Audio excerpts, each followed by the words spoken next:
வாழ்க வையகம், வாழ்க வையகம், வாழ்க வளமுடன். குரு வாழ்க, குருவே துணை.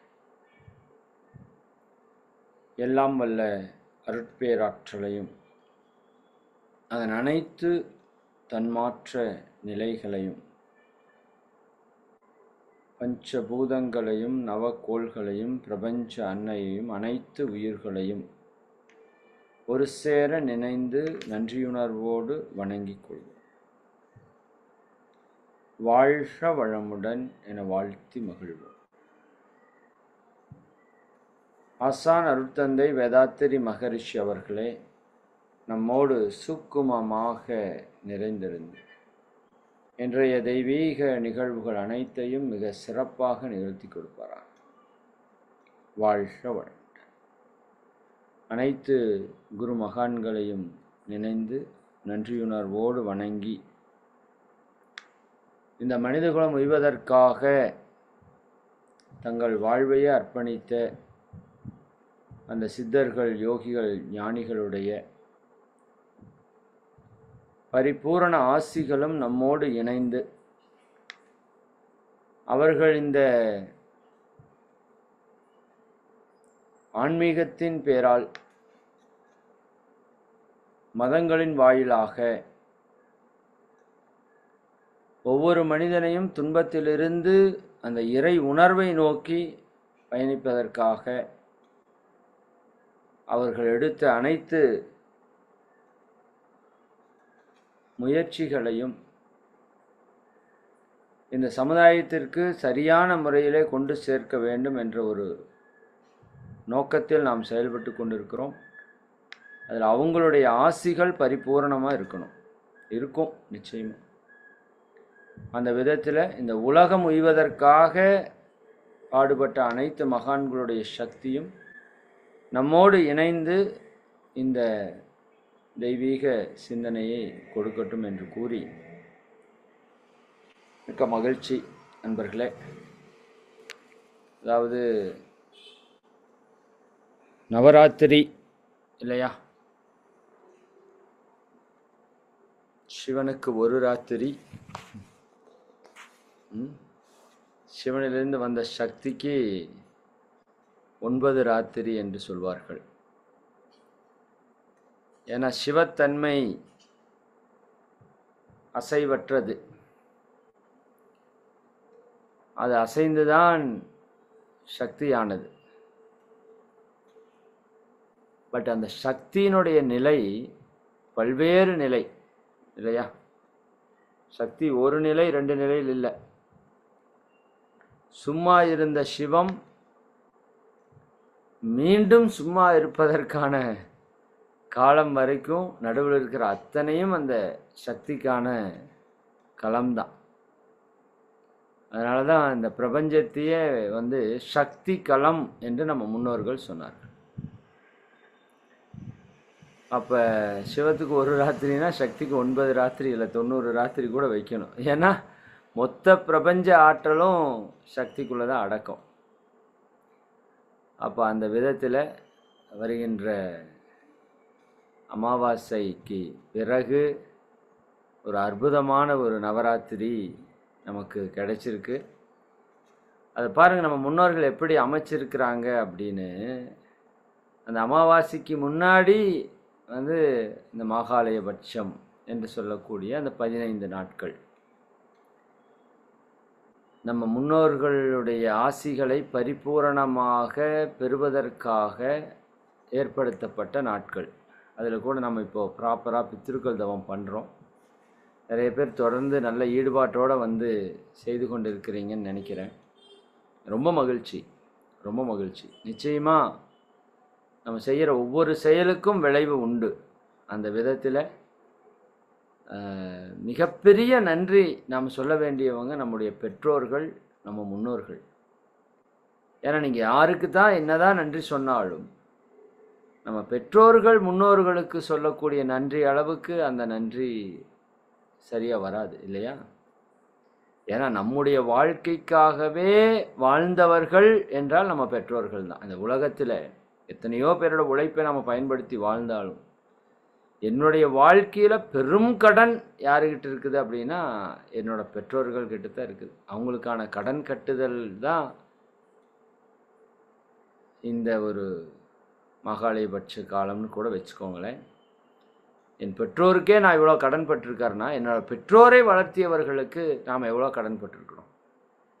அவர்களை வளர்த்தியவர்களுக்கு என்று பார்த்தா அந்த முன்னோர்களுக்கு நன்றி கூறக்கூடிய காலம் என்று வைத்துக்கொள்ளுங்க. இது எப்பயாவது உட்காந்து தவத்தில் மட்டும் இல்லாமல் எப்போவுமே அவங்கள நினைத்து கொண்டு இருக்கணும். அப்பப்போ நேரம் கிடைக்கும் போதெல்லாம் நம்ம முன்னோர்களை நினைத்து நன்றி உணர்வோடு வணங்கி உங்களுடைய ஆசிகளால் தான் சிறப்பாக இருக்கிறோம் என்ற ஒரு நன்றி உணர்வை நம்ம வெளிப்படுத்தணும். அது ரொம்ப முக்கியம். ஒரு பொருளை கொடுத்தாலே நன்றி உணர்வை வெளிப்படுத்தக்கூடிய நாம இந்த உடல், உயிர், மனம், அறிவு அத்தனையும் கொடுத்த நம்ம முன்னோர்களுக்கு நன்றி கூறக்கூடிய நாள். அப்படி நல்லா நன்றி கூறி மாகாளய அமாவாசையில் அவர்களை முழுமையாக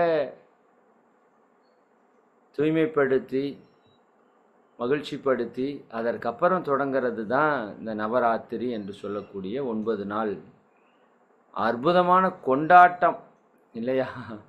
சாதாரண விஷயம் இல்லை, அது கொண்டாட்டம்தான். அதாவது மனித வாழ்க்கையே எப்படி இருக்கணுங்கிறதுக்கு இந்த ஹிந்து தர்மத்தில் சௌரியத்துக்கு விழாக்கள் இருக்கும். நீங்கள் கவனித்து பார்த்தீங்கன்னா தெரியும். மற்ற மதங்கள் இதில் இருக்கிறத விட ஹிந்து தர்மத்தில் உருப்பட்ட விழாக்கள் இருக்கும். நிறைய தெய்வங்கள் வேறையா. சரிதானே? திங்கட்கிழமை ஒரு சாமிக்கு, செவ்வாய்க்கிழமை முருகருக்கு, புதன்கிழமை ஒரு சாமிக்கு, வியாழன் குருவுக்கு, வெள்ளி இதுக்குன்னு சொல்லிட்டு சக்தி வழிபாடு, சனிக்கிழமை பெருமாளுக்கு அப்படின்னு சொல்லி எல்லா நாளும் வழிபாடு தான். எல்லா நாளும் இறைவனை நோக்கி தான். ஒவ்வொரு நாளும் கொண்டாட்டம் தான். அதை விட முக்கியம் என்னென்னா அந்த கொண்டாட்டம். இந்த நவராத்திரி விழா ஒரு கொண்டாட்டம்.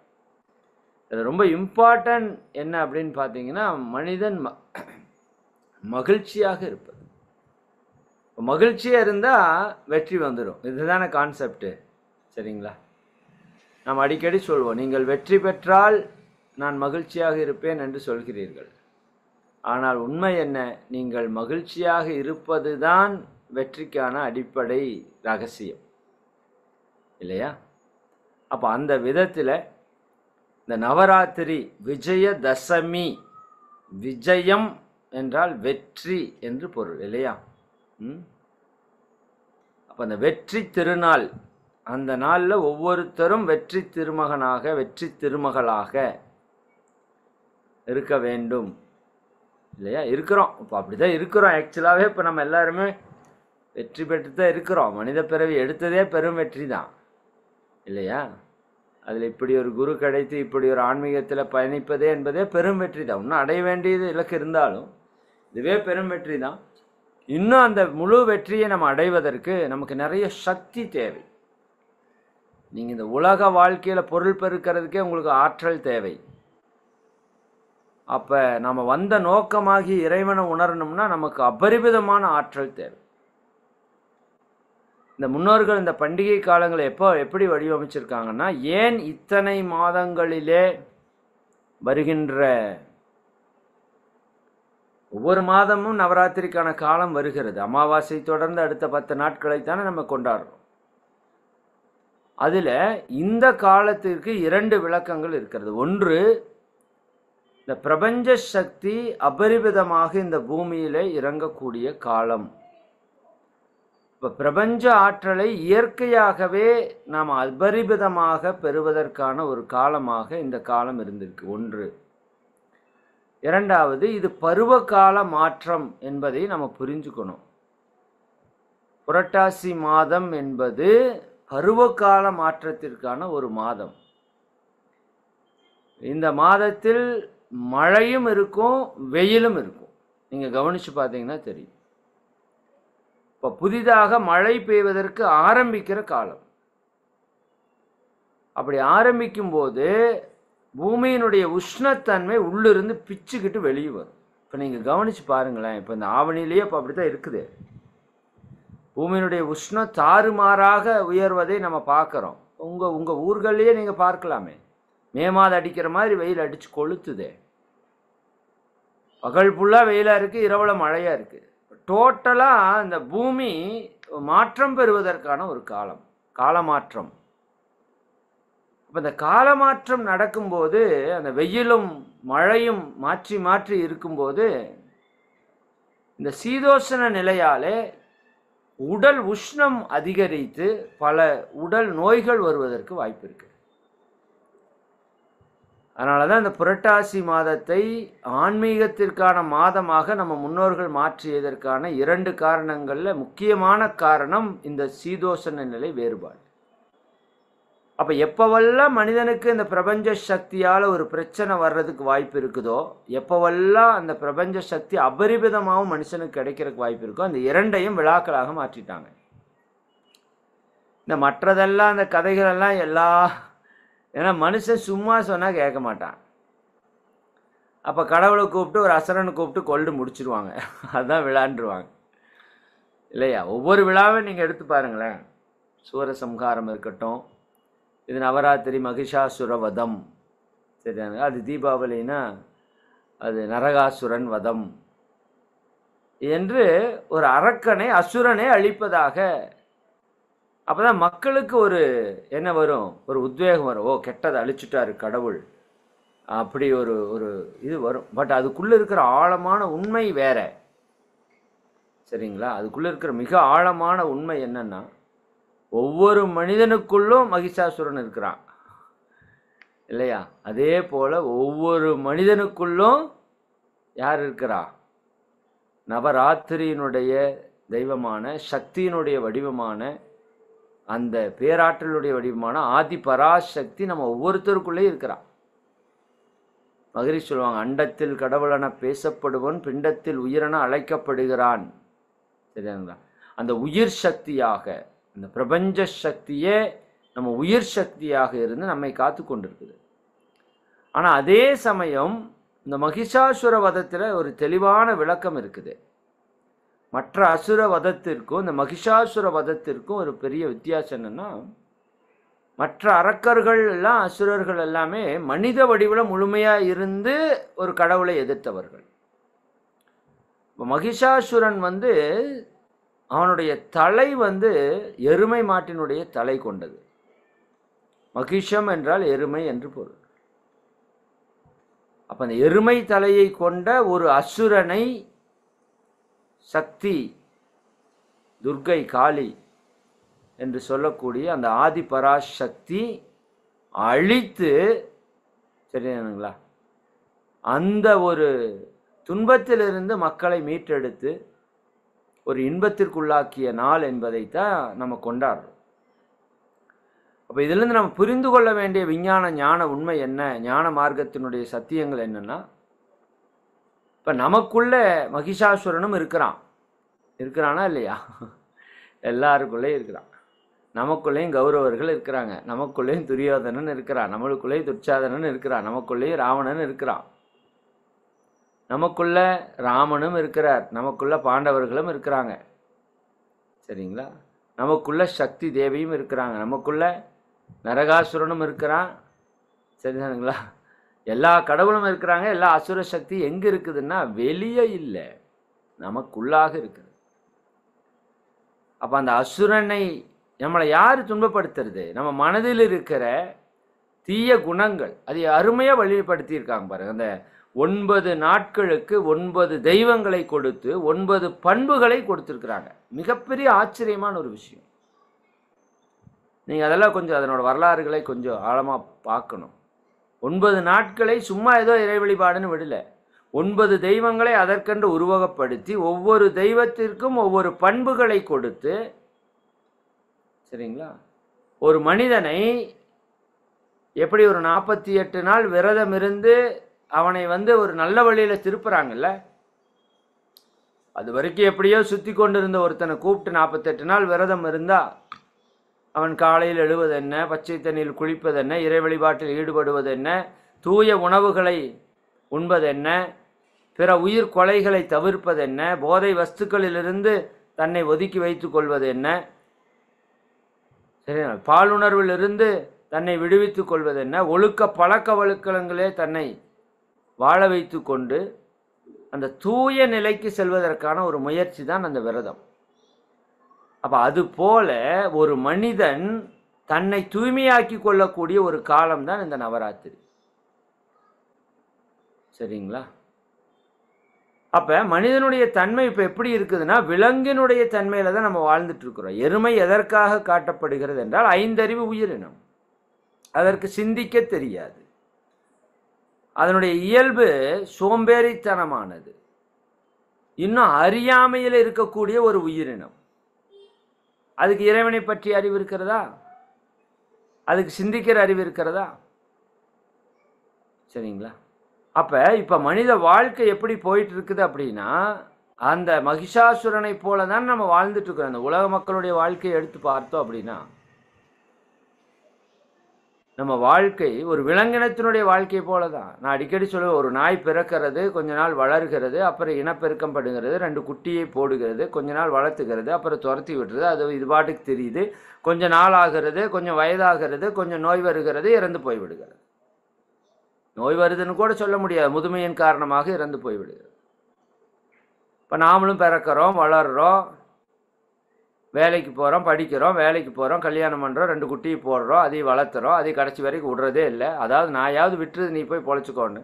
நாம் அதையும் விடுறதில்லை, பேரம்பேத்தி எடுக்கிறோம், அதையும் விடுறதில்லை, அப்புறம் நோய் வருது, செத்து போயிடுறோம். இது என்ன வாழ்க்கை? சரிதாங்க. இது சில சித்தர்கள் விலங்கினத்தை விட மோசமான வாழ்க்கை என்று சொல்கிறார். அப்போ மனித வாழ்க்கை எதென்ன நோக்கத்திற்காக இங்கே வந்ததோ அது விலங்கினத்தின் வழி வந்ததாலே, இந்த மகிஷாசுரன் என்ற விஷயம் மனுஷன் விலங்கின் வழியாக வந்ததால், இப்போ 6 அறிவு இருக்கிற மனிதன் 5 அறிவு, 4 அறிவு, 3 அறிவு, 2 அறிவு, 1 அறிவு என்று அந்த உயிரின தன்மாற்றத்திலே விலங்கினத்தின் வழியாக வந்ததால் இன்னைக்கு மனிதனுக்கு உடல்தான் மனித உடலாக இருக்கிறதே தவிர மனம் விலங்கினுடைய மனம்தான் இருக்கிறது. தொட்டதுக்கெல்லாம் கோபம், பொறாமை, கவலை, வெறுப்பு, பயம், வஞ்சம், முறையற்ற பாலுணர்வு, இதானே மனிதனிட்டு இருக்கிற விஷயமா இருக்கு. இதானே அனைத்து துன்பத்திற்கும் காரணமாக இருக்கு. சரிங்களா? விலங்கினத்தினுடைய பண்புகள் என்று மகிழ்ச்சி சொல்வாங்க. உலகத்தில் இருக்கிற அத்தனை சட்ட நூல்களையும் எடுத்து அத்தனை சட்டங்களையும் பிரித்து ஆராய்ந்தால் 4 பிரச்சனை தான் அத்தனைக்கு மூலம் என்று சொல்வார்கள். ஒன்று, பிற உயிரை வதைப்பது, பிற உயிரை கொலை செய்வது, பிற உயிருடைய வாழ்க்கை சுதந்திரத்தை பறிப்பது, பிற உயிரை திருடி தின்பது, பிற உயிருடைய பொருளை திருடி தின்பது. இந்த 4 பண்புகளும் விலங்கினத்தினுடைய பண்பு. இந்த 4 பண்பு தான் உலகத்தில் இருக்கிற அத்தனை குற்றங்களுக்கும் அடிப்படையாக இருக்கு. அப்போ அந்த விலங்கின பண்பிலிருந்து நாம் மீண்டு வரும்போது நம்ம தெய்வ பண்பை அடையலாம். அதுதான் நவராத்திரியினுடைய சுருக்கம். அப்போ நம்மிடம் இருக்கிற சக்தியை பெருக்கி, நம்மகிட்ட இருக்கிற ஆதி பராசக்தி என்ற சக்தியை அதிகப்படுத்தி, நம்மகிட்ட இருக்கிற அசுரத்தன்மைகளை, தீமைகளை, சோம்பேறித்தனத்தை, ஒழுக்கமற்ற தனத்தை, கற்புநெறி அற்ற தனத்தை, முயற்சியற்ற தனத்தை, சரிதானே, பணிவற்ற ஆணவத்தை, கர்ம வினைகளை, இது எல்லாவற்றையும் அழிக்கக்கூடிய ஒரு சக்திமிக்க காலம்தான் இந்த நவராத்திரி. இதில் பக்தி மார்க்கத்தில் இருக்கவங்க தீவிரமாக கோவில் பூஜைகளில் ஈடுபடுவார்கள். ஆட்டம் பாட்டம் கொண்டாட்டம் என்று நடன நிகழ்ச்சிகளிலே தங்களை ஈடுபடுத்தி கொள்வார்கள். இது ஒரு விதமான தொடக்க நிலை. பட் நம்மை போன்ற ஒரு ஆன்மீக சாதகர்கள் அந்த நாளை எதிர்பார்த்து கொண்டிருக்க வேண்டும். எப்படா நவராத்திரி வரும்? ஆமாம், எப்போ இந்த வாய்ப்பு வரும் எனக்கு? ஏன்னா பிரபஞ்ச சக்தி அபரிமிதமாக நமக்கு கிடைக்கக்கூடிய நாளாகவும் நம்ம முன்னோர்கள் இந்த நவராத்திரியை வைத்திருக்கிறார்கள். குறிப்பாக மாலை நேரங்களிலே நம்ம கரெக்டாக இந்த 15 நாட்களுக்கு மாகாலய பட்சத்திலே பித்ருக்கள் தவம் செய்து அந்த அடுத்த ஒரு நவராத்திரி நாட்களிலே நம்ம அற்புதமான ஒரு சக்திமிக்க தியான முறைகளை நம்ம செய்ய போகிறோம். இனி அதற்கான மாலை நேர தவத்தை நம்ம கொஞ்சம் ஸ்பெஷலாக வடிவமைச்சு கொண்டு போகணும். காலை நேரத்தில் எப்போவுமே சிறப்பாக ஆழ்ந்த தியானங்களை நம்ம ஈடுபடுறோம், அதுவும் ரொம்ப முக்கியம், அதிகாலை. பட் இதில் நவராத்திரியில் மாலை நேரத்தினுடைய வழிபாட்டிற்கு சக்தி அதிகமாக இந்த பிரபஞ்ச ரீதியாக சொல்லப்படுகிறது. இப்போ மாலை நேர தியானங்களை நம்ம அதிகப்படுத்த வேண்டிய காலம், அதிக சக்தியை பெறக்கூடிய காலம். குறிப்பாக இந்த காலத்திலே இப்போ நம்ம நிறையா பேர் நம்ம நிறைய விஷயத்தை மாற்றி அமைக்கணும்னு நினச்சிருப்போம் இல்லைங்களா? நம்ம லைஃப்பில் தீய விஷயங்களை எல்லாம் மாற்றி நல்ல விஷயங்களாக மாற்றி அமைக்கணும் அப்படின்னு நிறைய விஷயம் நம்ம நினச்சிருப்போம் இல்லையா? அப்போ அது எல்லாம் கைகூடிருச்சா அப்படின்னு கேட்டால் பெரிதாக இல்லை என்பது தான் உண்மை. அதற்கான முயற்சியில் இருக்கிற கொஞ்சம் கொஞ்சம் மேம்பாடு இருக்கிறது. ஆனால் இந்த நவராத்திரி காலம் என்பது நம்மை நாமே ஆழமாக சிந்தித்து மாற்றி அமைத்துக் கொள்வதற்கான ஒரு காலம். வாய்ப்பு இருந்தால் அந்த 9 நாளும் விரதம் இருங்க. உண்ணாவிரதம் இருப்பது என்பது சாதாரண பக்தி மார்க்கத்தில் நடக்கக்கூடிய நிகழ்வு. நாம் மௌன விரதத்தை கடைபிடிக்க முயற்சி செய்ய வேண்டும். குறிப்பாக தியானத்திலே ஆழ்ந்து ஈடுபட்டு, ஏன்னா அப்போ குண்டலினி பயங்கரமாக ரைஸ் ஆகும்.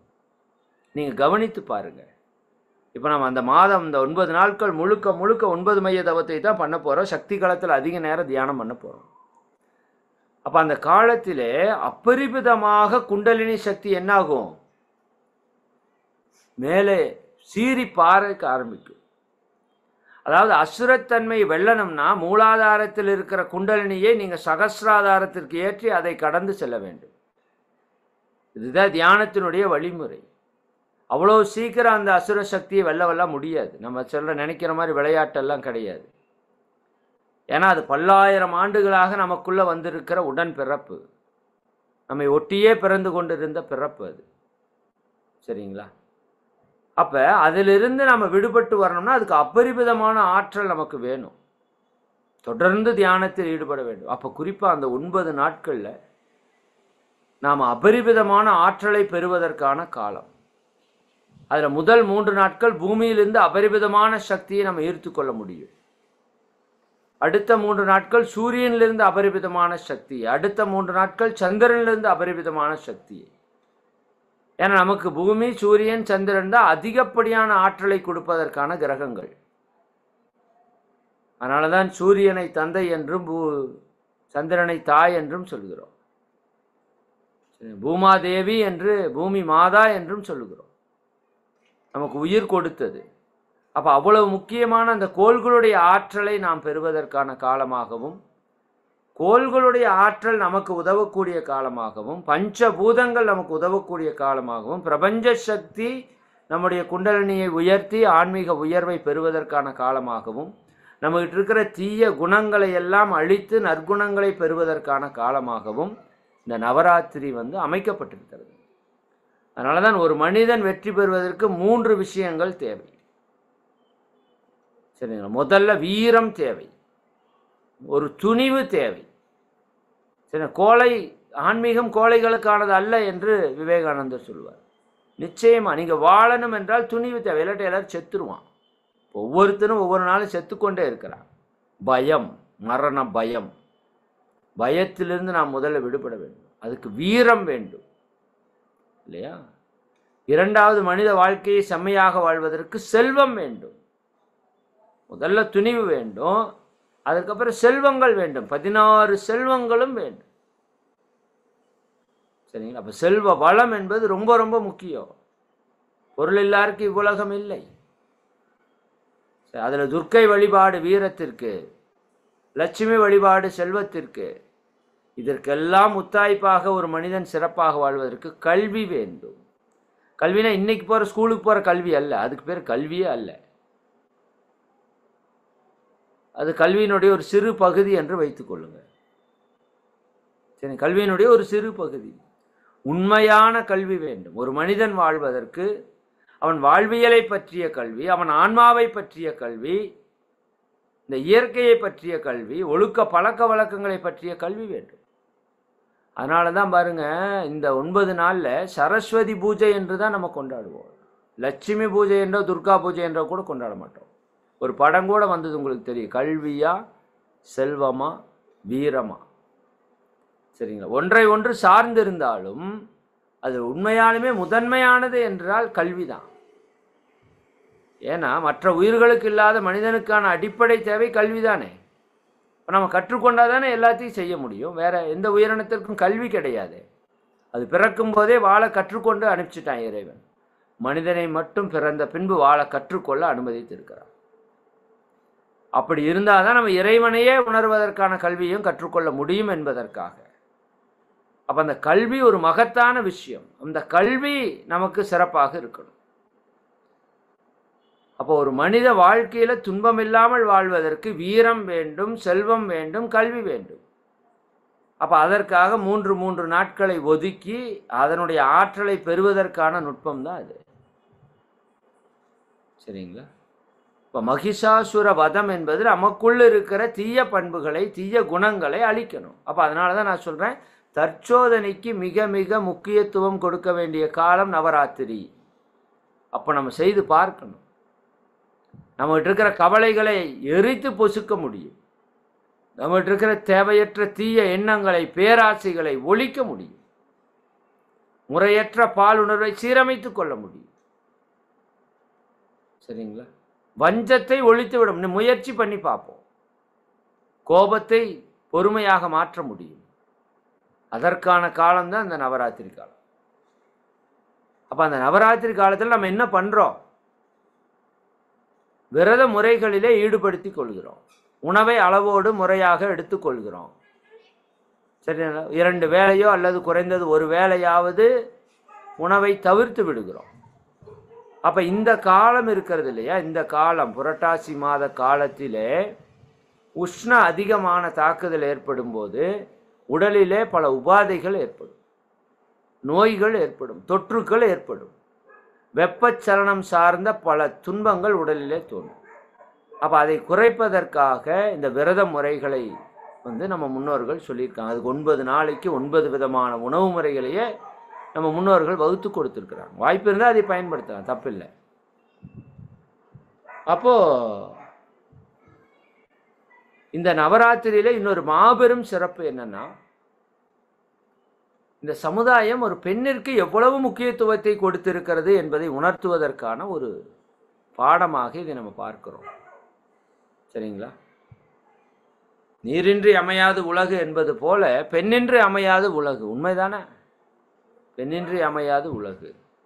ஏன்னா எல்லா உயிர்களுக்கும் தோற்றுவாய் பெண்கள் தானே. அப்போ அப்படிப்பட்ட ஒரு உயர்ந்த பெண்ணினத்தை மதித்து போற்றக்கூடிய காலம் இந்த நவராத்திரி காலம். சரிங்களா? பெண்களை தெய்வமாகவே மதித்து போற்றக்கூடிய காலம்.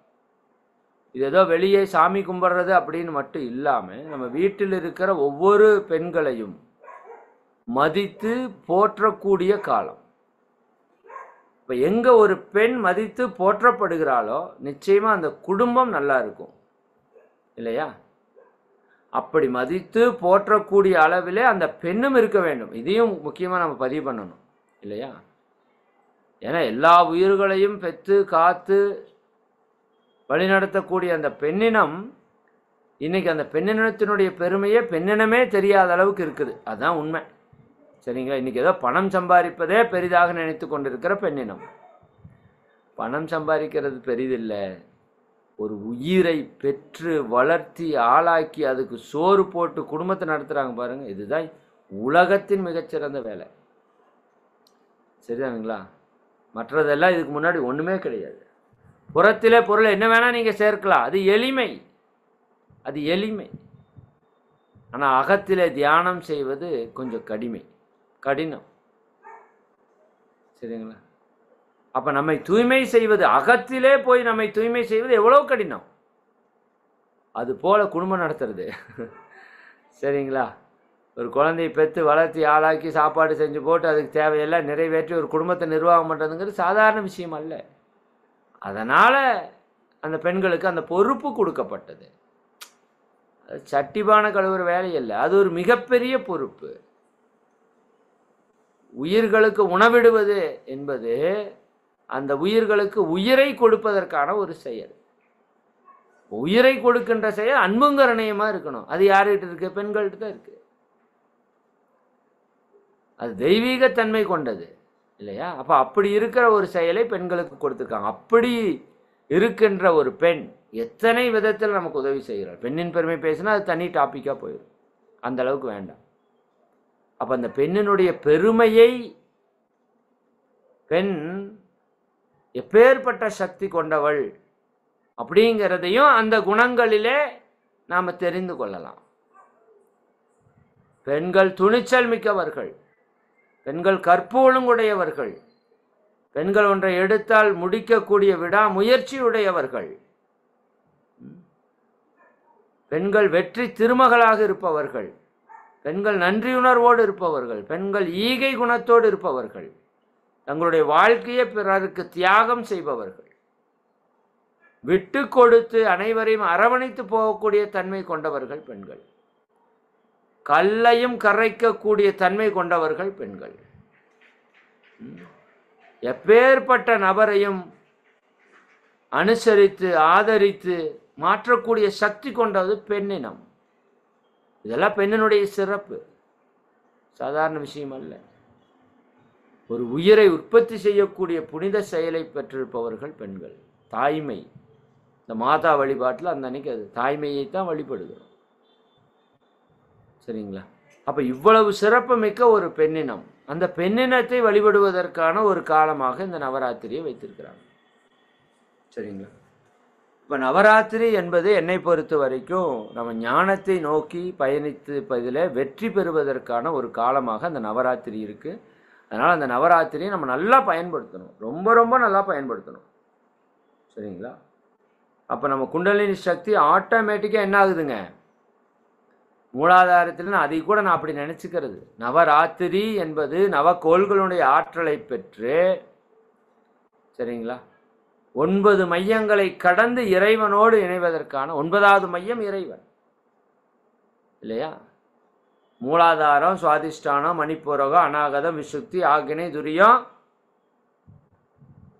சக்தி களம், சிவக்களம். 7 மையங்கள் உடலுக்குள்ளே, கடந்த 2 மையங்கள் உடலுக்கு அப்பால், சக்தி களம், சிவக்களம். அப்போ அந்த 9 மையங்களிலே நம்ம ஆற்றலை பெற்று சிவத்தோடு இணைவதற்கான காலம். 9 நாள் சக்தியை பெருக்கிக் கொள்ள வேண்டும். சிவத்தை அடைகிறது சாதாரண விஷயம் அல்ல அன்பர்களே, நல்லா புரிஞ்சுக்கோங்க. முக்தி அடைவது சக்தி இல்லாமல் நடக்காது. அபரிமிதமான சக்தி வேணும் இறைவனை அடைகிறதுக்கு. சாதாரண சக்தி பத்தாது, அபரிமிதமான சக்தி வேணும். பிரபஞ்ச அன்னையினுடைய நம்ம ஆசி வேணும் நமக்கு. ஏன்னா இறைவன் எப்பேற்பட்ட சக்தி, அந்த சக்தியோ இறைவன் சும்மா இல்லை, அவன் பேராற்றலாக இருக்கிறான். அவனை அடைவதற்கு நமக்கு பேராற்றல் இருக்க வேண்டும். அதற்கு அக தூய்மை வேண்டும், மன தூய்மை வேண்டும். சரிங்களா? அதனால இந்த கொலு வைக்கிற பழக்கம் இங்கே இருக்குது. நிறைய பேர் வைப்பாங்க, நீங்களும் வாய்ப்பு இருந்தால் வையுங்க, அறிவுபூர்வமாக வையுங்க. சும்மா எல்லாரும் கொலு வைக்கிற நிறைய தத்துவம் இருக்கிறது.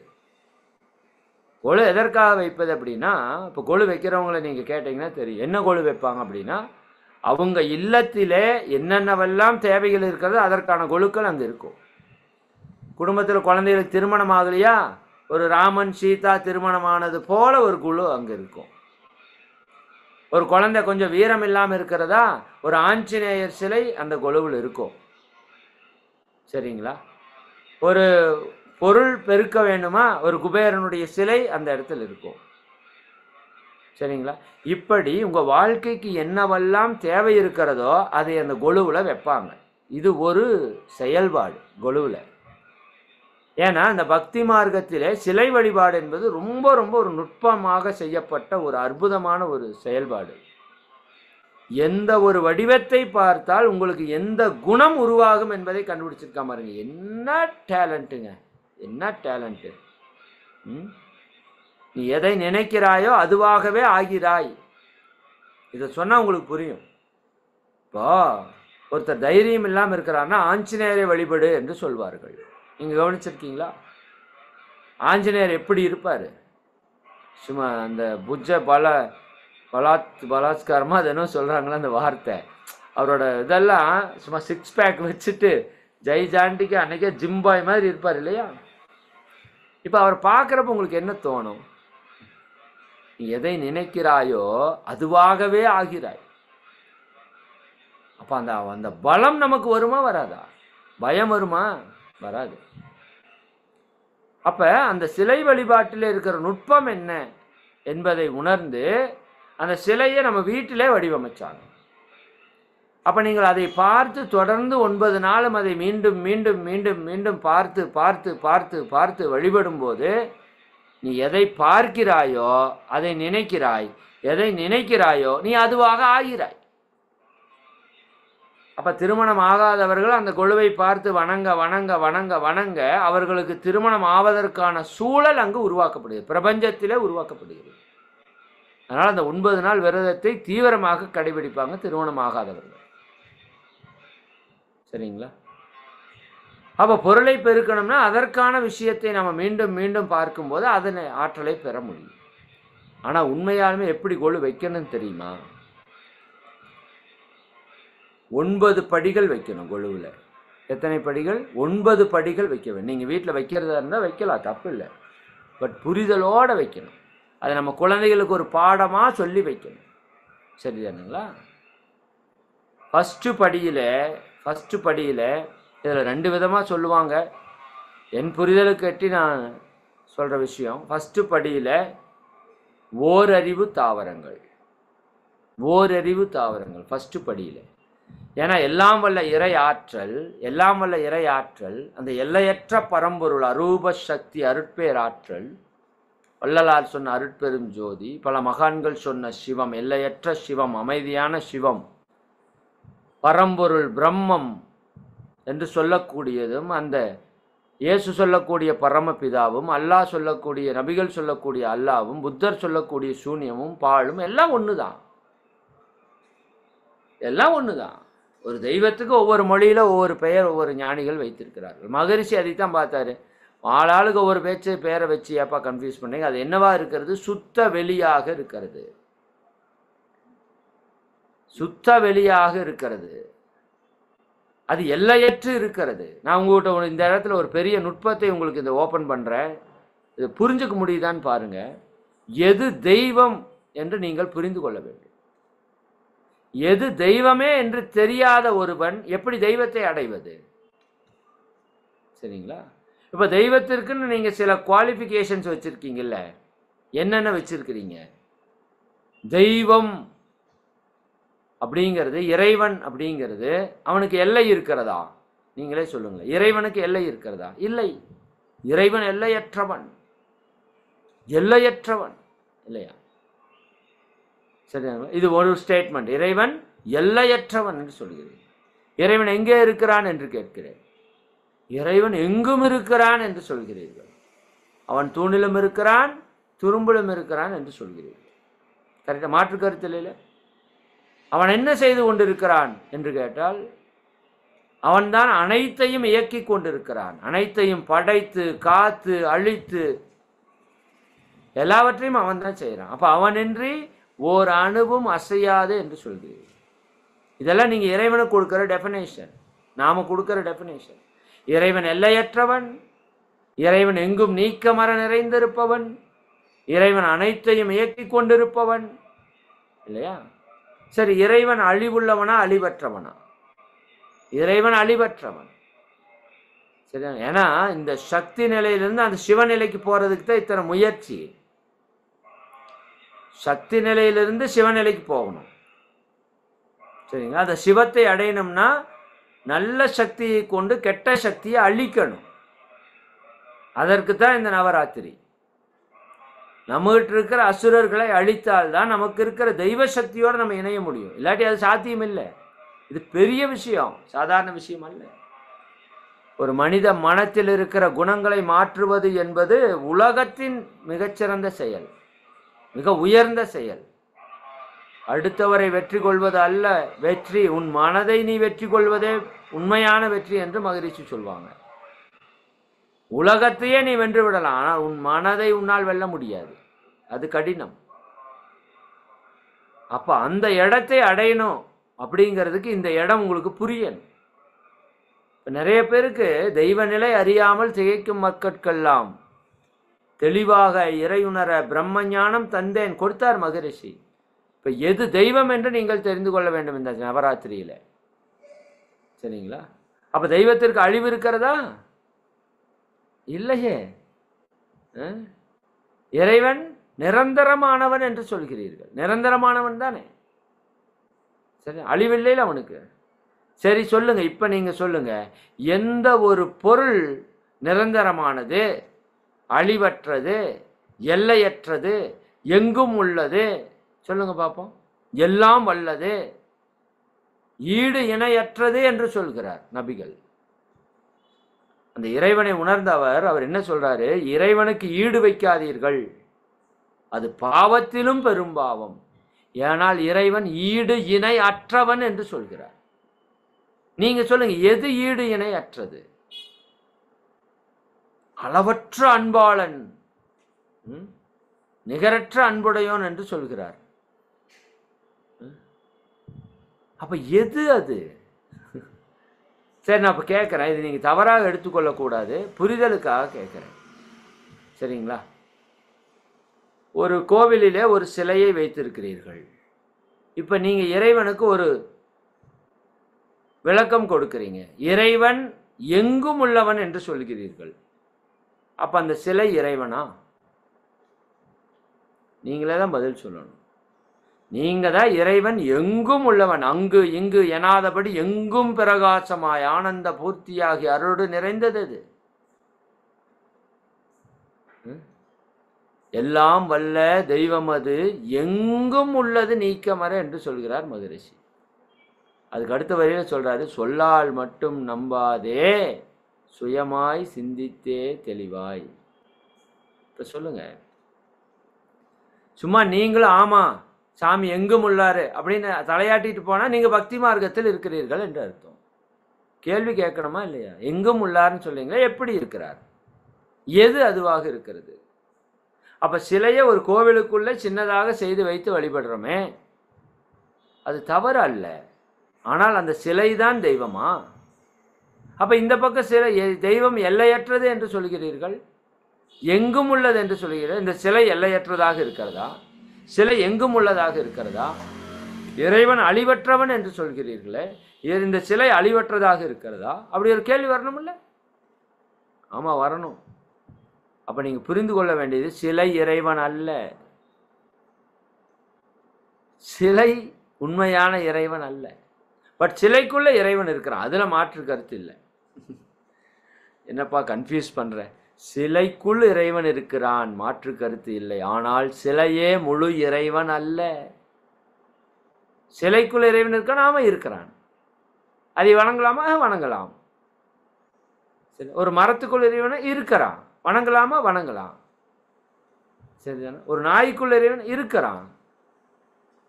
உனக்குள் இருக்கிறானா? இருக்கிறான். எனக்குள் இருக்கானா? இருக்கிறான். எல்லாருக்குள்ளே இருக்கிறான். அவன் எல்லா இடத்துலையும் இருக்கிறான். அவன் இல்லாத இடமே இல்லை. அவன் எங்கும் இருக்கிறான். அப்ப எல்லாத்தையுமே நீ வழிபடலாம்.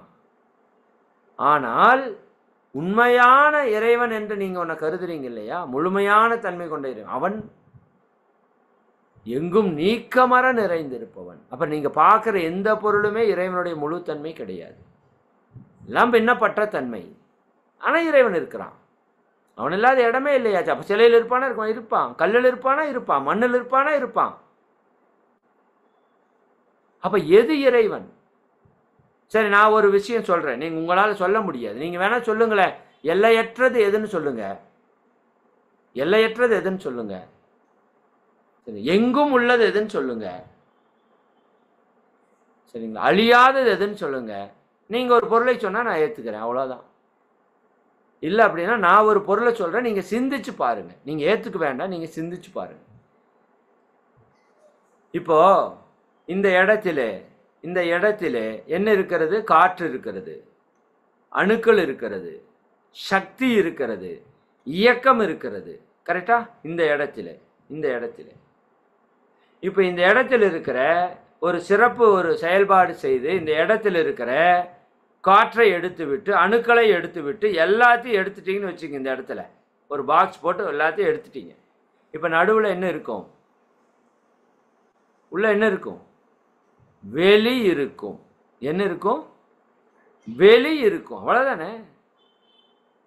இப்போ உங்களுக்கும் பக்கத்தால் இருக்கிற ஒருவருக்கும் இடையில என்ன இருக்கிறது? ஒரு வெளி இருக்கிறது. இடைவெளி என்று சொல்கிறீர்கள். இடைவெளி. வெளி என்றால் என்ன? ஸ்பேஸ். வெளி என்றால் ஸ்பேஸ், எம்டி ஸ்பேஸ், சுத்த வெளி. இப்போ இந்த இடத்துல இருக்கிற எல்லாத்தையும் எடுத்துட்டீங்கன்னா அங்கே என்ன இருக்கிறது? வெளி இருக்கிறது. இப்போ இந்த வெளி இருக்குல்ல, இந்த வெளி இல்லாத இடம் என்ற ஒரு இடத்தை உங்களால் சொல்ல முடியுமா? இங்கேயும் வெளி இருக்குது. சரிங்களா? ஒரு மண்ணை தோன்றுறீங்க, மண்ணை அந்த இடத்துல எடுத்துட்டு அணுக்கள் எல்லாம் எடுத்து அங்கேயும் வெளியே இருக்குது. தண்ணியை நகர்த்தினா அங்கேயும் வெளியே இருக்குது. நீரை பிரித்தால் அங்கேயே, நெருப்பை பிரித்தால் அங்கேயும் வெளியே இருக்குது. காற்றை பிரித்தால் வெளியே இருக்குது. விண்ணை பிரித்தால் வெளியே இருக்கிறது. அப்போ இந்த பிரபஞ்சத்தில் எங்கே நீங்கள் பிரிந்தாலும் அந்த இடத்துல வெளியே இருக்கிறது. பிரபஞ்சத்திற்கு அப்பாலும் வெளியே இருக்கிறது. வெளிக்கு எல்லை என்பதே கிடையாது. ஒத்துக்கலாமா? வெளிக்கு எல்லை இருக்கிறதா? சிந்தித்து நீங்கள் ஒத்துக்கணும். சும்மா நான் சொன்னேன்னு ஒத்துக்கூடாது. சிந்தித்து பாருங்க. வெளி என்று ஒன்று நான் சொல்கிறேன். இந்த வெளி எங்கே இருக்கிறது? எங்கும் இருக்கு. வெளி இல்லாத இடத்த ஒன்று சொல்லுங்க பார்ப்போம். இல்லையே. வெளி இல்லாத இடமே இல்லையே. வெளி இல்லாத இடமே இல்லை. வெளி எங்கும் இருக்கிறது. சரி, இந்த அணுக்கள் அழிந்து போயிடும், காற்று அழிந்து போயிடும், மாறி போயிடும், மாற்றத்திற்கு உட்பட்டது. அணுக்கள் அழிந்து போயிடும் இல்லையா? அழியுமா அழியாதா? ஒரு சிலை அழிந்து போயிடும், ஒரு மனுஷன் அழிஞ்சு போயிடும், ஏன் பூமியே அழிந்து போய்விடும். ஆனால் வெளி அழியுமா? சிந்தனை செய்து பாரு. சுத்த வெளி அழியுமா? அழியாது. சரி, அது எங்கும் உள்ளது. வெளிக்கு எல்லை இருக்கிறதா? எல்லையே கிடையாது. அணுவுக்கு எல்லை இருக்குது. அணுவால் உருவான இந்த பிரபஞ்சத்திற்கு எல்லை இருக்கிறது. பூமிக்கு எல்லை இருக்கிறது. உருவான உயிர்களுக்கு. வெளிக்கு எல்லை இருக்கா? வெளிக்கு எல்லை இல்லை. வெளிக்கு எல்லை இல்லை. வெளிக்கு அழிவு இல்லை. வெளிக்கு பிறப்பு இல்லை. வெளிக்கு இறப்பு இல்லை. அந்த சுத்த வெளி எங்கும் நீக்கமர நிறைந்திருக்கிறது. அப்ப எது தெய்வம்? அதுதான் தெய்வம். அது எங்க இருக்கிறது? எங்கும் இருக்கிறது. அங்கு இங்கு எனாதபடி எங்கும் பிரகாசமாய் ஆனந்த பூர்த்தியாகி அருளோடு நிறைந்தது. தன் அருள் வெளிக்குள்ளே, தாய்மானவர் என்ன வார்த்தை போறார் பாருங்க. தன் அருள் வெளிக்குள்ளே. அது அருள் வெளி. அருள் என்பது அள்ள அள்ள குறையாத இறை சக்தி என்று பேர். அருள் பேராற்றல். அதான் தெய்வத்தினுடைய அருள் பெற வாருங்கள்னு போடுவாங்க, பார்த்துருக்கீங்களா? கந்தன் அருள் பெற வாருங்கள், விநாயகர் அருள் பெற வாருங்கள், அன்னை அருள் பெற வாருங்கள் போட்டிருக்காங்களா? சரி, அருள் என்பது இறை சக்தி. தன் அருள் வெளிக்குள்ளே, அன்பு வெளிக்குள்ளே அகிலாண்ட கோடியெல்லாம் தங்கும்படி கிச்சை வைத்து உயிருக்கு உயிராய் தலைத்தது. சரிங்களா? அதை மோன வெளியதாகவே கருதி அஞ்சலி செய்குவாம் என்று தாய்மானவர் பாடியிருக்கார். வெளிதான் தெய்வம் என்று நீங்கள் இந்த நவராத்திரியிலே தெரிந்து கொள்ள வேண்டும். இப்போ இவ்வளவு நாள் நீங்கள் கும்பிட்டது தெய்வம் இல்லையான்னா அது தெய்வம்தான். சரிதானுங்களா? சிலை வடிவத்திலே பார்ப்பது தெய்வம்தான். ஆனால் அது முழுமையான தெய்வம் அல்ல. அது இந்த முழுமையான தெய்வத்தை சிந்திக்க தெரியாத குழந்தைகளுக்கும் அந்த அறிவு வளர்ச்சி இல்லாத மனிதர்களுக்குமாக உருவாக்கப்பட்டதுதான் அந்த கடவுள் வழிபாடு, இறை வழிபாடு, தெய்வ வழிபாடு, சிலை வழிபாடு. நான் மறுபடியும் சொல்றேன், அதை தவறாக குறையாக நான் சொல்லலை, நீங்க புரிந்து கொள்ள வேண்டும். சரிங்களா? அது 5ஆம் வகுப்பு பாடம் வரை அல்லது 8ஆம் வகுப்பு பாடம் வரை படிக்கக்கூடிய ஒரு படிப்பு. கண்டிப்பா அது வேண்டும். அதுல தான் ஆனா அவன்னா சொல்லி கொடுக்கிறோம். அதுதான் பக்தியை சொல்லி கொடுக்கிறது. அதுதான் கடவுள் மேல ஒரு ஈடுபாட்டை சொல்லி கொடுக்கிறது. பக்தி மார்க்கம் மிகச்சிறந்த மார்க்கம். அதுக்குள்ள இருக்கிற ஞானங்கள் எல்லாம் அபரிமிதமான ஞானங்கள். பட் அதற்குள்ள மறைத்து வைக்கப்பட்ட உண்மைகள் அடுத்த நிலைக்கு கடத்தி செல்லப்படாமல் இருக்கிறது. சரிதானுங்களா? பக்தி என்பது காய் போல, ஞானம் என்பது கனி போலன்னு மகரிஷி சொல்லுவாங்க. பட் காயை தின்பதால் முடியாது, அது முழு பலன் இருக்காது. அதே சமயம் காய் இல்லாமல் பழமும் இருக்காது. பக்தி என்பது கட்டாயம் வேண்டும். ஆனால் ஒரு குறிப்பிட்டதுக்கு அப்புறம் அது ஞானமாக மலர வேண்டும். நான் அடிக்கடி சொல்லுவேன், இப்போ நவராத்திரி கும்பிடுறது ரொம்ப ரொம்ப சிறப்பு. ஏதோ போய் சாமியை கும்பிட்டு எப்போ போல அங்கே போய் பிச்சை எடுத்துகிட்டு வர்றதா வேலை? 9 நாளும் போய் பிச்சை எடுக்கிறதா? சரிங்களா? அதற்காக அல்ல, கொடுத்ததற்கு நன்றி கூறுவதற்கான நாள். இத்தனை கொடுத்திருக்கிறியப்பா, எத்தனை கொடுத்திருக்க எனக்கு, இல்லையா? நன்றி உணர்வு அதில் ஒரு நாளே இருக்கிறது, ஒரு பண்பே இருக்கிறது. நான் நம்ம குரூப்லலாம் அந்த ஃபோட்டோவை அனுப்பிச்சுடுறேன். ஒவ்வொரு நாளுக்கும் ஒவ்வொரு பண்பை பெறுவதற்கான தன்மை நம்மகிட்ட இருக்கணும். சரிங்களா? அது ரொம்ப முக்கியம் நவராத்திரியில். அப்போ அந்த எல்லையற்றதாக இருக்கிற வெளிக்கு ஒவ்வொரு மகான்கள் ஒவ்வொரு பேர் வச்சாங்கல்ல. மகரிஷி அதற்கு வேற பேரை வைக்கல, கடைசிக்கு வள்ளலார் வரைக்கும் அதுக்கு புது பேர் தான் வச்சாரு. அந்த எல்லையற்ற பரவெளி, சுத்தவெளி, அசைவற்று இருக்குதுன்னு சொன்னோம்ல. வெளி எப்படி இருக்கும்? அசையுமா அசையாதா?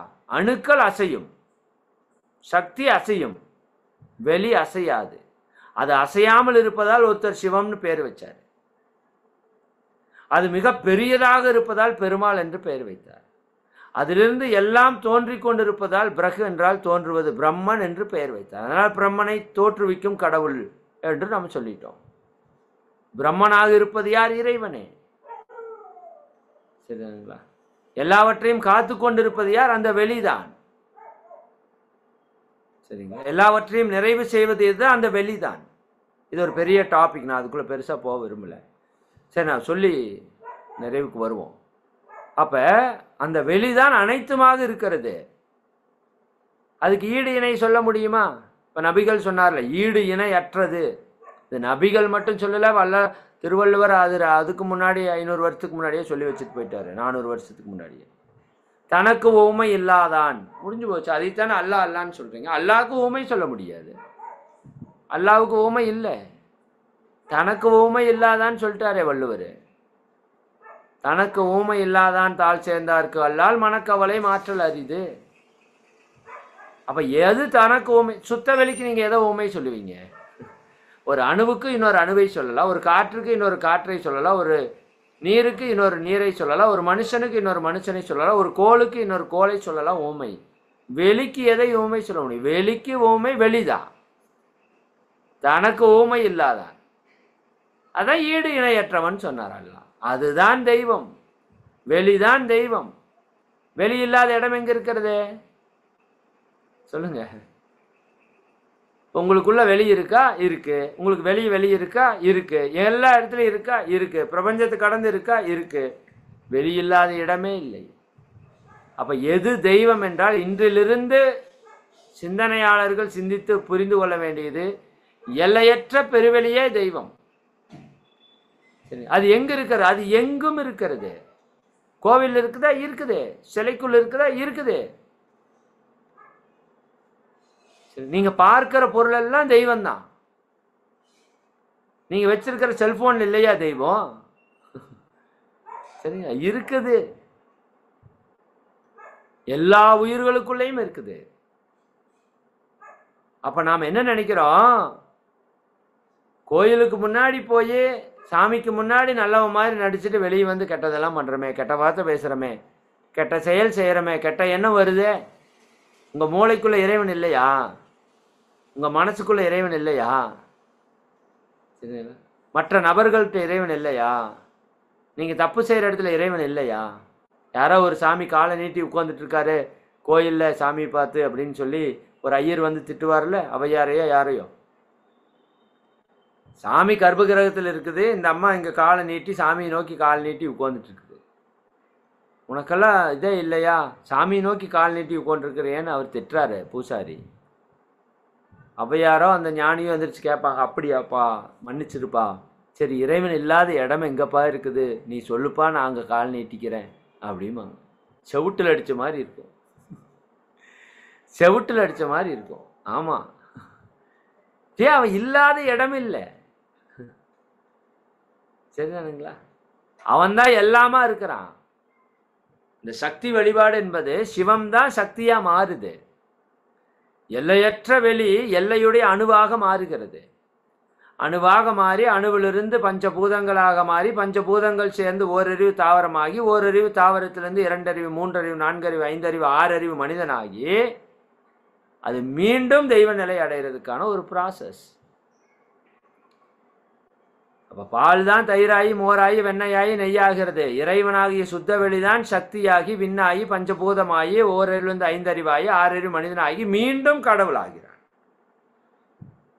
கடல் நீர் என்ன ஆகிறது? ஆவியாகி மேகமாகி கருமேகமாகி பொழிந்து மழையாக பொழிந்து அது ஆறாகி ஓடைகளாக ஓடி அது மீண்டும் தன்னுடைய மூலத்தை அடைகிறது. அப்படி இறைவனே தன்மாற்றம் பெற்று பிரபஞ்சமாகி மீண்டும் தன்னிலை அடைகிறான். இதுதான் நிலைப்பாடு. அப்ப இதற்கு பெரிதாக சக்தி தேவை நமக்கு. இது ஒரு பெரிய ப்ராசஸ். பிறவி பெருங்கடல் என்று சொல்றார் வள்ளுவர். சாதாரண கடல் அல்ல, பிறவி பெருங்கடல். சரிதானுங்களா? திளைக்கும் வினைக்கடல் தீர்வுறு தோணி என்று வலியுறுத்துறார் திருமூலர். திளைக்கும் வினைக்கடல் தீர்வுறு தோணி இழைப்பினை நீக்க இருவழி உண்டு கிளைக்கும் தனக்கு மக்களில் முதலோன் ஆற்றும் தவம் அறம் மேற்றுணையாமே. தவம் செய்ய வேண்டும், அறம் செய்ய வேண்டும். இந்த 9 நாட்கள் என்ன பண்ணணும்? தியானம் செய்ய வேண்டும். 9 நாளும் முடிந்தவரை எந்த உயிருக்கும் துன்பம் கொடுக்காம வாழுங்க. அதுதான் இறை வழிபாடு. எது இறை வழிபாடு? இறை வழியில் நடப்பது இறை வழிபாடு. பூஜை செய்வது இறை வழிபாடு அல்ல. சடங்குகள் செய்வது இறை வழிபாடு அல்ல. எல்லா உயிருக்குள்ளும் இறைவன் இருக்கிறான் என்பதை உணர்ந்து தனக்கோ பிறருக்கோ தற்காலத்திலோ பிற்காலத்திலோ உடலிற்கோ மனதிற்கோ துன்பம் தராமல் வாழ்றான் பாருங்க ஒரு வாழ்க்கை. அதுதான் இறை வழிபாடு. அங்க இறைவன் தேடி வருவான். நீங்கள் இறைவனை தேடி போக வேண்டியதில்லை. அறம் மேற்கொள்ள வேண்டும். இந்த 9 நாட்கள் என்ன? அறம் மேற்கொள்ள வேண்டும். ஒழுக்கமாக வாழ வேண்டும். சரிங்களா? ஒழுக்கமாக வாழ வேண்டும். ஒழுக்கம் என்பது என்ன? நான் இப்ப சொன்னதுதான். ஒழுக்கம் ஒழுக்கம்னு பேசுறேன். ஒழுக்கம்னா என்ன? யாருக்கும் துன்பம் தராத வாழ்க்கை ஒழுக்கம். ஒழுக்கமாக வாழ வேண்டும். கடமையை செம்மையாக செய்ய வேண்டும். முடிந்தவரை ஈகை புரிய வேண்டும். முடிந்தவரை ஈகை புரிய வேண்டும். விழாக்கள் எல்லாம் பண்டிகைகளே பண்டம் ஈகைக்கான நாட்கள் தான் பண்டிகைகள். அப்போ முடிந்தவரை ஈகையை செய்து புண்ணியத்தை சேர்த்து கொள்ள வேண்டும். முடிந்தவரை. சரிங்களா? அதுல தான் இருக்கிறது வாழ்க்கை. அப்ப நிறைய தான தர்மங்களை பண்ணுங்க. தான தர்மம்னா கொண்டு போய் காசைத்தான் விரயம் பண்ணணும், காசைத்தான் கொடுக்கணும்னு அவசியம் இல்லை. அதுவும் தேடி யாருக்கு தேவையோ அவர்களுக்கு கொடுங்க. உடல் ஆற்றலை கொடுக்கலாம். சரிதானுங்களா? உங்கள் உடல் உழைப்பை இந்த சமுதாயத்துக்காக கொடுக்கலாம். உங்கள் அறிவை இந்த சமுதாயத்துக்காக கொடுக்கலாம். உங்கள்கிட்ட இருக்கிற பொருளை இந்த சமுதாயத்துக்காக கொடுக்கலாம். ஈகையிலே ஈடுபடுத்த வேண்டும். அதுதான் மதங்களுடைய நோக்கம். மதங்கள் என்பது ஆன்மீகத்திற்கான பாதை. எல்லா மதங்களும் ஆன்மீகத்திற்கான பாதை. ஆன்மீகம் என்பது உச்சநிலை. ஆன்மாவை பற்றி அறிதல், அனைத்தும் ஒன்றென்று அறிதல். ஆன்மீகத்திலே வேறுபாடு கிடையாது. ஜாதி மத இன மொழி தேச வேறுபாடு கிடையாது ஆன்மீகத்திலே. பட் அதை அடைவதற்கான வழி மதம். ஆனால் இந்த மதம் இன்று சரியாக மக்களை வழிநடத்துறதில்லை. சரிதான? தன் மதமே பெரிதென்று போராடி கொண்டிருக்கிறான். ஆன்மீகத்திலே இருப்பவன் எல்லா மதத்தையும் ஏற்பான். சரி, அம்மா மெசேஜ் போட்டாங்க. ஐயா முதல் படியில் தாவரன்னு சொன்னீங்க, அதை முடிச்சுடுங்கிறாங்க. டைம் ஆயிடுச்சோ? Okay right. ஆமாம் டைம் ஆயிடுச்சு. சரி, அதை சொல்லி முடிச்சிருவோம். முதல் படியிலே தாவரம். சரிங்களா? சரி, 2வது படியில் என்ன வைக்கலாம்? இறைவன். நான் எதற்காக சொல்ல வந்தேன்னா, இறைவன் எல்லையற்ற இறைவன் தன்னை உணர்வதற்காக தன்னையே இறுக்கி சுருக்கி அணுவாக மாறுகிறான். இறை துகள்களாக மாறி அணுவாக மாறுகிறான். அணுதான் முதல் பூதம், முதல் பௌதீகம். சரிங்களா? அப்போ அணுவிலிருந்து 2 அணுக்கள் கூடும்போது அது காற்றாக மாறுகிறது. இறைவனே விண்ணாக மாறி காற்றாக மாறி, இன்னும் அணுக்கள் கூடும்போது நெருப்பாக மாறி, இன்னும் அணுக்கள் கூடும்போது ஹைட்ரஜன் ஆக்சிஜன் கூடும்போது நீராக மாறி, இன்னும் அணுக்கள் கூடும்போது அது நிலமாக மாறி பஞ்சபூதங்களாக மாறிவிட்டது. சரி, அப்போ சக்தி, ஆதிபரா சக்தி என்று இந்த நவராத்திரியினுடைய சிறப்பை நம்ம சொல்கிறோமே, அது இந்த பஞ்சபூதங்கள் தான். பஞ்சபூதங்கள் சேர்ந்த போது முதல் உயிர் உருவானது. சரிங்களா? அதுதான் என்ன? தாவர இனம். அப்போ ஃபர்ஸ்ட் ஸ்டெப்பில் தாவரங்களை நீங்கள் வைக்க வேண்டும். இரண்டாவது ஸ்டெப்பில் இரண்டாவது அறிவு உயிரினங்கள் என்ன? இரண்டறிவு உயிரினம் என்ன? புழுவினங்கள். புழுன்னு அருவருக்கக்கூடாது. புழு இல்லைன்னா உயிர்களே கிடையாது இந்த பூமியில். தெரியுமா உங்களுக்கு?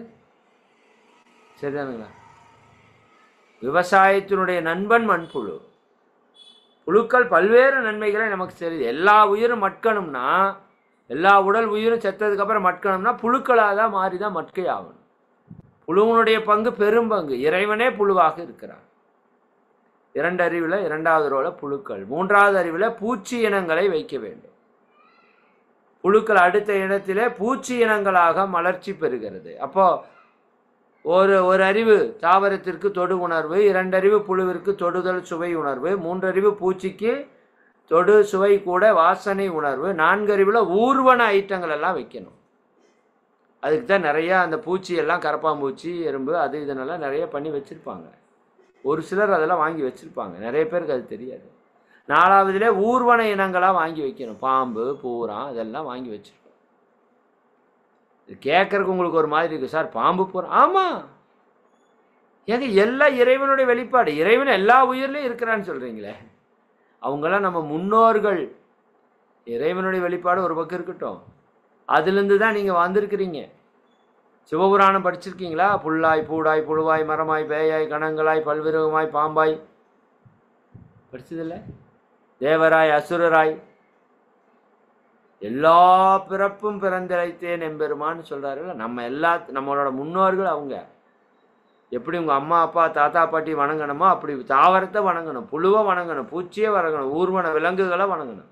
நாலாவது ஸ்டெப்பில் ஊர்வனம் எல்லாம் வச்சுக்கோங்க. ஐந்தாவது ஸ்டெப்பில் விலங்கினங்கள் எல்லாவற்றையும் வைத்துக்கொள்ளுங்க. இப்போ விலங்கினங்கள் பறவை இனங்கள் எல்லாவற்றையும் வைத்துக்கொள்ளலாம். ஆறாவது ஸ்டெப்பில் மனுஷனை வைக்கணும். ஆறாவது ஸ்டெப்பில் மனிதர்களை வைக்க வேண்டும். சரிங்களா? ஏழாவது ஸ்டெப்பில் தெய்வங்கள் என்று சொல்கிறீர்களே, மனிதனாக வாழ்ந்து சித்துக்களை நல்ல ஆற்றல்களை பெற்று அந்த தெய்வ நிலைக்கு உயர்ந்திருக்கிறாங்க இல்லைங்களா, அந்த நிலையில் இருக்கக்கூடிய சிலைகளை ஏழாவதுல வைக்கணும். எட்டாவதுல குரு மகான்களுடைய சிலைகளை வைக்கணும். இவங்க நல்ல சக்தியை பெற்றவர்கள். மனித நிலையில விலங்கினத்திலிருந்து வந்த மனிதன் ஆறாவது நிலை. அந்த மனித நிலையில உயர்ந்து தெய்வ நிலை அடைந்தவர்கள் தேவர்கள் தெய்வர்கள் என்று சொல்லக்கூடியவங்களை அதில் வைக்கிறோம். அதற்கும் அடுத்த நிலை, சரிங்களா, அது குரு மகான்களுடைய நிலை. எட்டாவது நிலை குரு மகான்களுடைய நிலை. சரிங்களா? அவர்கள் அந்த இறைவனை உணர்ந்தவர்கள். அவர்களோட படங்கள் இருக்கணும், அவங்களுடைய சிலைகள் இருக்கணும். ஒன்பதாவது நிலையில ஆக்சுவலாக ஞானபூர்வமாக வச்சாங்க, எதையும் வைக்கக்கூடாது. அது சுத்த வெளி என்று உணர்த்தப்பட வேண்டிய இடம். தெய்வம் அப்படித்தான் இருக்கிறது. அப்போ அந்த இடத்திலே முழு தெய்வமாகிய தெய்வத்தினுடைய சிலைகளை அங்கே வைக்கணும். அப்போ லிங்கம் வைக்கிறீங்கன்னா லிங்கத்தில் எந்த விதமான அரூப காட்சிகளும் இருக்காது, உருவ காட்சிகளும் இருக்காது. அது அரூபம் என்பதை உணர்த்துவதற்குத்தான் அந்த லிங்கத்தை வடிவமைச்சாங்க. அதுக்கு உருவம் இல்லை, சரிங்களா? அது கருமையானது. சுத்தவெளி என்ன நிறத்தில் இருக்கிறது? வெளிச்சத்தில் இருக்கா? வெளிச்சம் என்பது நிரந்தரமானதா, இருள் என்பது நிரந்தரமானதா? யோசிச்சு சொல்லுங்க பார்ப்போம். வெளிச்சம் என்பது நிரந்தரமானதா, இருள் என்பது நிரந்தரமானதா? சின்ன குழந்தை கூட சொல்லிடும், இருள் என்பது நிரந்தரமானது. வெளிச்சம் வரும் போகும், இருள் வரும் போகல. இது இருள் எப்பொழுதும் பர்மனண்டா இருக்கும். அப்ப பர்மனன்ட் எது? இருள். அப்ப இறைவன் எப்பேற்பட்டவன்? இருளன், கருப்பன், கிருஷ்ணன், சரிங்களா? அப்ப அதெல்லாம் இறைவனுக்கு இருக்கிற பேர். சரி, சப்தம் நிரந்தரமானதா, அமைதி நிரந்தரமானதா? யோசித்து பாருங்க. சப்தம் நிரந்தரமானதா, அமைதி நிரந்தரமானதா? குழந்தை கூட சொல்லிடும், அமைதி நிரந்தரமானது. சப்தம் வரும் போகும். இப்போ சப்தம் நிரந்தரமற்றது, அமைதி நிரந்தரமானது. அமைதிக்கு இன்னொரு பேர் மௌனம். அப்ப இறைவன் எப்படி இருக்கிறான்? சுத்த வெளியாக இருக்கிறான், இருளாக இருக்கிறான், மௌனமாக இருக்கிறான். அதுக்குதான் மகிழ்ச்சி பேசியிருப்பாங்க. இருளாக, மௌனமாக, இச்சையின்றி, தேவையின்றி, அப்படி பேசியிருக்காங்க. சரிங்களா? சரி, அது ஒரு பெரிய டாபிக், அதுக்குள்ள போக வேண்டாம். அப்ப நவராத்திரி என்பது இந்த 9 படிநிலைகளில் நீங்க இந்த கொலுவை வைத்து வழிபடணும். அப்ப அதை வழிபடும் போது ஒவ்வொரு முறையும் நீங்க என்ன நினைக்கணும் தெரியுமா? எல்லாம் வல்ல இறைவனே சக்தியாகி, சரியாங்களா, பஞ்சபூதமாகி, ஓரிலிருந்து ஆறறிவாகி எதற்காக வந்திருக்கிறான்? தன்னை உணர்வதற்காக வந்திருக்கிறான். அப்படிங்கிற விஷயம் நீங்க ஒவ்வொரு முறையும் அந்த கொலுவை பார்த்து கும்பிட்றப்போ உங்களுக்கு வரணும். இறைவனே எல்லா உயிருக்குள்ளே இருக்கிறான். அப்ப எந்த உயிருக்கும் நான் துன்பம் கொடுக்கக்கூடாது. எது துன்பத்தை கொடுக்கிறது? என்னிடம் இருக்கிற தீய குணங்கள், கெட்ட புத்தி, கெட்ட மனம், கெட்ட குணம், அதுதானே எங்கிட்ட இருந்து துன்பத்தை கொடுக்குது. அப்ப இந்த 9 நாட்களிலே அந்த கெட்ட குணங்களை அழிப்பதற்கு முயற்சி பண்ணணும், மாற்றி அமைப்பதற்கு முயற்சி பண்ணணும். நல்லா தற்சோதனை பண்ண வேண்டிய காலம். சரிங்களா? எந்தெந்த இடத்துல நான் எனக்கோ பிறருக்கோ துன்பம் கொடுக்குறேங்கிறத பார்த்து அந்த விலங்கின பண்பை, கமல் சொல்வார்ல, கடவுள் பாதி மிருகம் பாதி கலந்து செய்த கலவை நான். ஆமா, கடவுள் பாதி மிருகம் பாதி கலந்து செய்த கலவை நான். கடவுள் மிருகம் கொன்று மிருகம் கொன்று கடவுள் வளர்க்க பார்க்கின்றேன். கடவுள் கொன்று இரையாய் தின்று மிருகம் மட்டும் வளர்கிறது. அருமையா எழுதியிருப்பாரு இல்லையா? உண்மைதானே? இப்ப நமக்குள்ள இறை சக்தி இருக்கு, சரி, தெய்வ சக்தி இருக்கு, அசுர சக்தி இருக்கு. அப்ப அசுர சக்தியை அழித்து தெய்வ சக்தியை பெருக்கி நம்ம நினைத்த நோக்கத்தை அடைந்து வெற்றி பெறணும். நம்ம எல்லாரும் எது வெற்றி?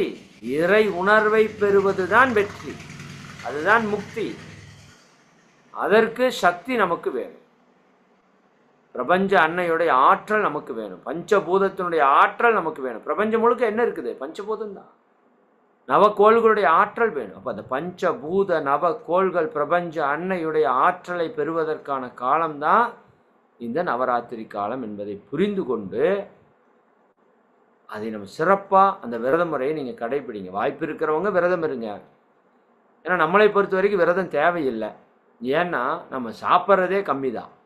சரியாக அளவு முறையோடு சாப்பிட்றவங்க, பசித்து சாப்பிட்றவங்க உணவு குறைவாக தான் எடுப்பாங்க. காயகல்பம் பண்ணுறவங்க ரொம்ப குறைவாக எடுக்கிறவங்க இருக்க வேணுங்கிற அவசியம் இல்லை. பட் எப்போவும் நல்லா சாப்பிட்றவங்க கண்டிப்பாக நீங்கள் எடுங்க. ரொம்ப சிரமப்படுத்தி வருத்தப்படுத்தி எடுக்க வேண்டிய அவசியம் இல்லை. உங்கள் மனக்கட்டுப்பாடு இருந்தால் தானாக எடுக்கலாம். ஒரு வேளை சாப்பிடாமல் இருக்கிறவங்க இருப்பாங்க, 2 வேளை சாப்பிடாமல் இருக்கவங்க இருப்பாங்க அந்த 9 நாளைக்கு. அல்லது பழங்கள் காய்கறிகளை சாப்பிட்டு இருக்கிறவங்களும் இருப்பாங்க, பாலை மட்டும் குடிச்சிட்டு இருக்கவங்க இருப்பாங்க. நாம் இயல்பாக அளவான உணவு கொஞ்சம் குறைவாக எடுத்துக்கொண்டு அடிக்கடி கொஞ்சம் பசி உணர்வோடு இருக்கிற மாதிரி பார்த்துக்கலாம். ஏன்னா எதற்காக அந்த பசி உணர்வு அப்படின்னா, நான் பேசிகிட்டே இருக்கேன், இந்த ஒன்றை சொல்லி நிறைவு செய்கிறேன். எதுக்கு விரதம் அப்படின்னா, அந்த இறை நினைப்பிலேயே இருக்கணும். அது கஷ்டம். தின்னுட்டு இருக்க முடியாது, தின்னுட்டே இருக்க முடியாது, விழிப்புணர்வு போயிடும் சாப்பிட்டா. சரி, எவனை வந்தால் அடிக்கலாம் திட்டலான்னு தான் இருக்கும். திங்காமல் இருந்து பாருங்க. இஸ்லாத்தில் நோன்பு இருக்கிறாங்கல்ல, சரிதாங்க, சாப்பிடாமல் இருக்கிறப்ப இறை நினைப்பிலேயே இருக்க முடியும். விழிப்புணர்வுக்கான ஒரு நுட்பம் விரதம். விரதம் இருக்கிறப்ப அந்த எண்ணம் இருந்துகிட்டே இருக்கும், நான் விரதம் இருக்கிறேன், இறைவனுக்காக விரதம் இருக்கிறேன், அல்லது ஒரு நோக்கத்திற்காக நான் விரதம் இருக்கிறேன், இதை அடையிறதுக்காக விரதம் இருக்கிறேன். எப்படி அந்த மௌனம், ஒருத்தர் கூட சண்டை போட்டால், நான் அடிக்கடி சொல்லுவேன், சண்டை போட்டால் அவங்கள்ட்ட பேசக்கூடாதுங்கிற விழிப்பு நிலையோடு இருக்கும்ல, இருக்குமா இல்லையா? வீட்டில் ஒருத்தவங்க கூட சண்டை போட்டால் என்னன்னாலும் அவனை பேசக்கூடாதுன்னு முடிவு பண்ணிட்டீங்கன்னா, அவன் வந்தே விரும்பி விரும்பி பேசினாலும் நீங்கள் பேச மாட்டீங்க. ஏன்னா விழிப்போடு இருக்கீங்க. அந்த விழிப்பு விரதத்தில் வரும். இப்போ முடிஞ்ச வரைக்கும் விரதத்தை கடைபிடிங்க. முடிஞ்ச வரைக்கும் மௌனத்தை இருக்கிறதுக்கு முயற்சி பண்ணுங்கள். அந்த 9 நாள் 7 நாள் 5 நாள் ஏதோ ஒரு பக்கம் மௌனம் இருங்க. நிச்சயமாக ஒரு ஆன்ம உயர்வு கிடைக்கும், கண்டிப்பாக கிடைக்கும். சரிங்களா? அப்போ இப்போ இருந்து நமக்கு டைம் இருக்குது. நல்லா மாகாளய பட்சத்தை நல்லா கொண்டாடுங்க. நல்லா முன்னோர்களை நினச்சி வழிபடுங்க.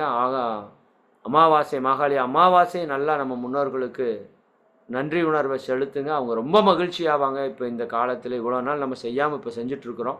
அது தொடர்ந்து மாலை தவத்துக்கு வர்றவங்க நீங்கள் ரொம்ப பாக்கியசாலிகள், மிகுந்த பாக்கியசாலி. நான் கூட அதை கண்டினியூவாக இப்போ ஒழுக்கமாக அட்டன் பண்ண முடியறதில்ல. சரிங்களா? கட்டாயம் அட்டன் பண்ணணும். சரிங்களா? அப்போ அதெல்லாம் ஒரு பெரிய விஷயங்க, சாதாரண விஷயம் அல்ல நம்ம செஞ்சிட்ருக்கிறது. அதுக்கான வாய்ப்பை இயற்கை கொடுத்துருக்கு, சரியாக பயன்படுத்திக்கோ என்று கூறி நீங்களும் உங்கள் அன்பு குடும்ப உறுப்பினர்கள் அனைவரும் அருட்பேராற்றல் கருணையினால் உடல் நலம், நீலாயுள், நிறை செல்வம், உயர்ப்புகள், மெய்ஞானம் ஓங்கி 16 செல்வங்களும் நிறைவாக பெற்று வாழ்க வளமுடன், வாழ்க வளமுடன், வாழ்க வளமுடன், வாழ்க வளமுடன். மிக்க மகிழ்ச்சி. நண்பர்களுக்கு ஒரு வேண்டுகோள்.